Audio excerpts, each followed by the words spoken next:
दोस्तों, legal and legal में एक बार फिर से आपका स्वागत है। इलाहाबाद उच्च न्यायालय ने 5 अगस्त 2025 के अपने एक आदेश में कहा है कि किसी व्यक्ति के खिलाफ केवल 2 मामले होने पर उसके विरुद्ध गुंडा एक्ट की कार्रवाई नहीं की जानी चाहिए।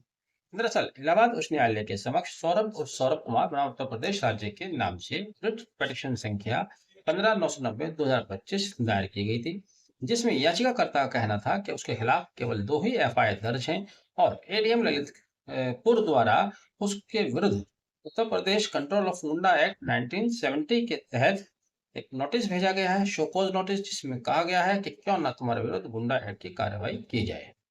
इसी नोटिस को क्वैश कराने के लिए सौरभ कुमार ने इलाहाबाद उच्च न्यायालय के समक्ष याचिका दायर की थी। इलाहाबाद उच्च न्यायालय ने याचिका पर सुनवाई करते हुए कहा कि हालांकि इससे पहले गोवर्धन बनाम स्टेट ऑफ यूपी बनने में भी इलाहाबाद उच्च न्यायालय यह निर्देश दे चुका है कि यदि किसी व्यक्ति के खिलाफ केवल 2 मामलों के आधार पर गुंडा एक्ट की कार्रवाई की जाती है तो ऐसा गलत है। यहाँ पर भी इस मामले में सौरभ कुमार के खिलाफ केवल 2 ही एफआईआर थी। वो भी कोई ऐसी बहुत हीनियस क्राइम में नहीं थी, मामूली सी धाराओं में एफआईआर थी।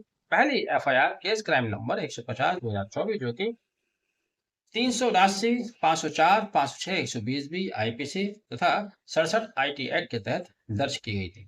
दूसरी एफआईआर के खिलाफ 10/42/2024 जो कि धारा 352 और 351 सब क्लॉज 3 बीएनएस के तहत दायर की गई थी। और तीसरा जो मामला एडीएम ललितपुर के नोटिस में दर्शाया गया है वो था बीट रिपोर्ट संख्या 37 जो कि 4 अप्रैल 2025 की थी। इन तीनों मामलों को आधार बनाते हुए सौरभ कुमार के विरुद्ध धारा 3 यूपी कंट्रोल ऑफ गुंडा एक्ट 1970 के तहत नोटिस भेजा गया था। इसी नोटिस को सौरभ कुमार ने इलाहाबाद उच्च न्यायालय के समक्ष चैलेंज किया, वहां उनको सफलता मिली। जस्टिस सिद्धार्थ और जस्टिस अवनीश सक्सेना की बेंच ने एडीएम ललितपुर द्वारा जारी नोटिस को क्वैश करते हुए एडीएम को भी हिदायत दी कि आगे से वो इस तरह की नोटिस भेजने से पहले सावधान रहें। यदि किसी व्यक्ति के विरुद्ध केवल 2 ही मुकदमे दर्ज हैं तो उसके विरुद्ध गुंडा एक्ट की कार्रवाई किया जाना न्यायोचित नहीं है, गलत है।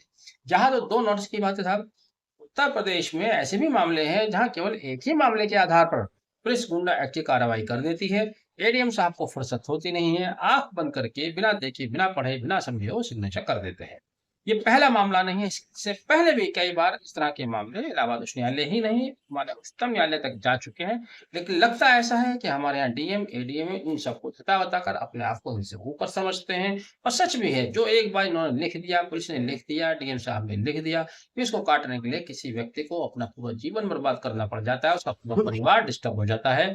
सही और गलत का तथ्य बहुत बाद में जाकर पता चलता है, जब वो अपनी जिंदगी का कीमती समय, कीमती धन खर्च कर चुका होता है।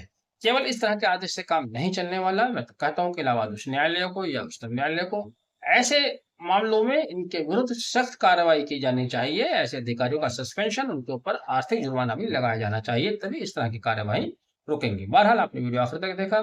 Thank you. Have a nice day.